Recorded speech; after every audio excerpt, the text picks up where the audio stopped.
Hey friends, welcome to the Iron Mobility Fitness channel. My name is Hallie and today I have a tutorial for you.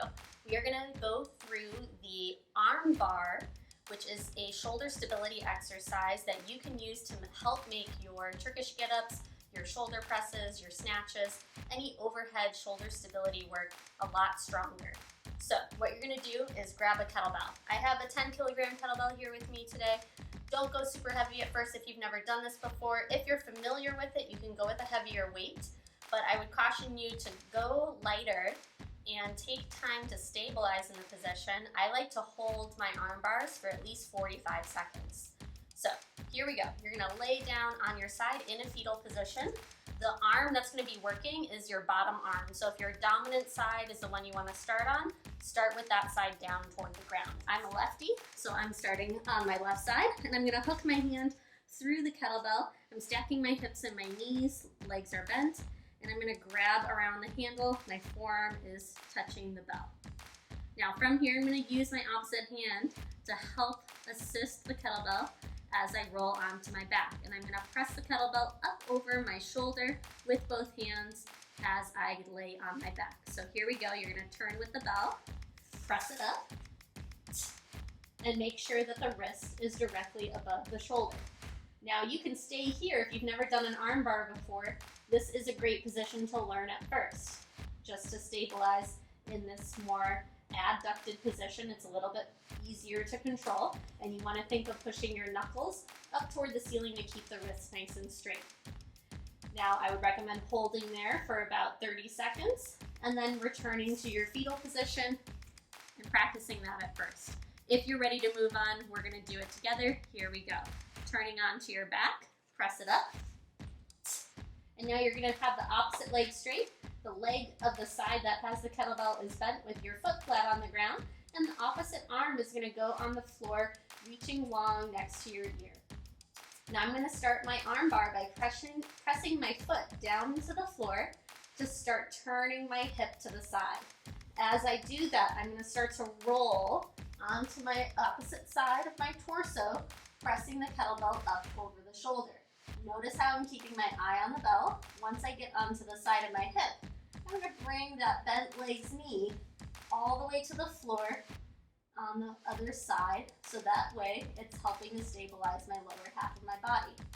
And now this is the basic arm bar position, so we're just going to stay here for today. I'm going to try to keep my shoulder away from my ear, try to keep my knuckles pushing up toward the ceiling, and keep my arm as stable as possible.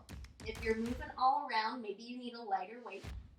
And if you're feeling pinching in your neck or your shoulder, then I would come out of the position and go see a physical therapist because we need you to get that checked out. If you don't have any pain though, stay in the position and stabilize. And you can see my shoulders twitching a little bit. Those are my little muscles just doing a lot of work there to hold the kettlebell up and work through that stability of my scap and my shoulder. Now you're holding here and breathing and just keeping your eye on the bell for about 30-45 seconds.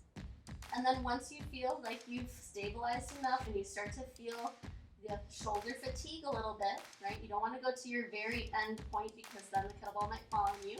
So go to where you feel a little bit of fatigue. And then before you start to turn onto your back, you're going to bring your foot of your bent leg back onto the floor first. Nothing else moves. I'm going to use that foot to help guide myself onto my spine again, slowly turning onto my back, and my kettlebell stayed above the shoulder joint the whole time. Good. And then from here, we're going to turn back to the fetal position, and we're letting the kettlebell slowly fall back down. And then to get to the other side, what you're going to do to safely get to the other side with the bell is drag it around your body, okay? We don't want to bring it over our chest or our face because we don't want to hurt our pretty faces. And then you would set up for the other side, but I'm not going to show you that today because you won't really be able to see it anyway. All right, guys, we're going to go into the arm bar one more time, just a little bit faster. Here we go. Get into your fetal position, laying on your side. Hook your hand around the handle of the bell. Forearm is in contact with the ball of the bell. Here we go. You're going to turn all at once, pressing the kettlebell up over your shoulder. Find that position. Wrist is long, knuckles are up toward the ceiling. Opposite arm and leg are straight. Now press down through your bottom or your bent leg's foot. Push down through that foot and start to slowly turn onto your side. Keep the length in your arm, keep the external rotation of your shoulder, so your shoulder stays away from your ear and your bent leg's knee comes down in front of your body and you're holding. Maintaining the position as best you can.